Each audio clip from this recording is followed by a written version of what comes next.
नमस्कार दर्शकों, मैं हूं आपके साथ विजय। आप देख रहे हैं MNS न्यूज लाइव। आइए देखते हैं आज की कुछ खास खबरें। सड़क संकरी होने से हुआ साइरस की मर्सिडीज का एक्सीडेंट। कार चला रही डॉक्टर के पति ने कहा, लेन बदलने के लिए जगह नहीं थी। टाटा ग्रुप के पूर्व चेयरमैन साइरस मिस्त्री की Mercedes car Ahmedabad Mumbai highway पर लेन बदलने के लिए जगह न मिलने की वजह से सूर्य नदी के पुल से टकराई थी। हादसे के समय कार ड्राइव कर रही डॉक्टर अनायता के पति रेडियस पंडोले ने पुलिस को दिए बयान में हादसे की यही वजह बताई है। मिस्त्री की 4 सितंबर को अहमदाबाद से मुंबई आते समय कार एक्सीडेंट से मौत हो गई थी। पंडोले ने पुलिस को बताया कि उनकी पत्नी कार को हाईवे की 3rd लेन में चला रही थी। पुल के पास सड़क संकरी हो गई और 3rd लेन 2nd लेन में मर्ज हो गई। पुलिस से पहले साइरस की गाड़ी के आगे चल रही एक कार ने लेन बदली। मर्सिडीज ड्राइव कर रही अनायता ने भी 2nd लेन में जाने की कोशिश की, लेकिन वहां एक ट्रक चल रहा था। इस वजह से वह ऐसा नहीं कर सकी। पालघर के पुलिस अधीक्षक बाला साहेब पाटिल ने बताया कि दरियर्स पंडोले का बयान दर्ज कर लिया गया है। दक्षिण मुंबई में उनके घर जाकर 1.5 घंटे तक स्टेटमेंट रिकॉर्ड किया गया। उन्होंने कहा कि पंडोले को 4 सितंबर की घटना तुरंत याद नहीं आ सकी थी, जिसमें उनके भाई और साइरस मिस्त्री की मौत हुई थी, जबकि वे और उनकी पत्नी गंभीर रूप से घायल हो गए थे।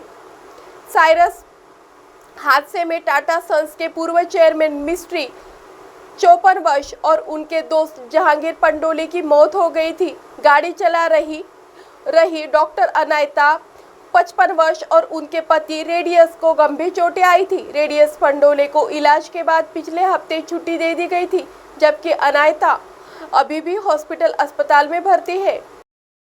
मालदीव आग में 9 भारतीयों समेत 11 की मौत। बिल्डिंग के गैरेज में आग लगी, 9 लोग अभी भी लापता, 28 को बचाया गया। मालदीव के माले शहर में गुरुवार को एक बिल्डिंग के गैरेज में आग लग गई। इस हादसे में 9 भारतीयों समेत 11 लोगों की मौत हो गई। घटना बुधवार देर रात की बताई जा रही है। गुरुवार सुबह यानी आज आग पर काबू पाया गया, जिसके बाद ये जानकारी सामने आई कि पुलिस ने कहा कि देर रात करीब 12:30 बजे हम एक बिल्डिंग में आग लगने की खबर मिली। हम तुरंत मौके पर पहुंचे। दमकल की गाड़ियां भी बुलाई गई। आग ग्राउंड फ्लोर पर बने गैरेज में लगी, जो काफी भीषण थी। इसकी लपटें पहली मंजिल तक पहुंच गई। देखते ही देखते पूरी इमारत जल गई। एक पुलिस ऑफिसर ने कहा कि बिल्डिंग 1st फ्लोर पर माइग्रेंट वर्कर्स रहते हैं। सभी प्रवासी भारत, बांग्लादेश और श्रीलंका के रहने वाले थे। हादसे में एक बांग्लादेशी प्रवासी की भी मौत हो गई है। इस इमारत में तीसरी बार आग लगी है। 2 महीने पहले ही यहां आग लगी थी। Maldives national defence force MNDF की फायर एंड रेस्क्यू सर्विस के मुताबिक 28 लोगों को रेस्क्यू किया गया है। 9 लोग अब भी लापता है। वहाँ कुल कितने लोग थे, इसकी जानकारी नहीं है। उन्होंने कहा कि 1st फ्लोर से 7 लोगों के शव मिले। 2 लोग घायल थे, उन्हें इलाज के लिए अस्पताल ले जाया गया। एक की रास्ते में ही मौत हो गई और दूसरे की इलाज के दौरान मौत हो हुई है। उसके बाद दमकल कर्मियों को 2 और लाशें मिली। अब तक कुल 11 लोगों की मौत हो गई है, लेकिन मरने वालों की संख्या बढ़ सकती है। पेट्रोल डीजल के दाम गुजरात चुनाव के पहले घट सकते हैं। यूक्रेन के युद्ध के बीच रूस भारत को 1/4 कीमत में दे रहा क्रूड। रूस यूक्रेन के बीच 9 महीने से जंग जारी है, मगर इस जंग का एक फायदा है कि भारत सरकार को रूस के सस्ता पेट्रोलियम क्रूड ऑयल मिल रहा है। लेकिन क्रूड ऑयल सस्ते में मिलने के बावजूद आम आदमी के लिए पेट्रोल डीजल सस्ता नहीं हुआ है। रूस रास्ते में अपना क्रूड ऑयल बेच रहा है और हमारी सरकार जमकर खरीद रही है। हमने 2021-22 में पूरे साल में रूस से जितना क्रूड खरीदा था, उससे 2022-23 के सिर्फ 6 महीनों में उससे 386 से ज़्यादा क्रूड रूस में खरीदा है। अक्टूबर माह में इराक के बजाय रूस हमारा सबसे बड़ा क्रूड ऑयल सप्लायर बन गया है।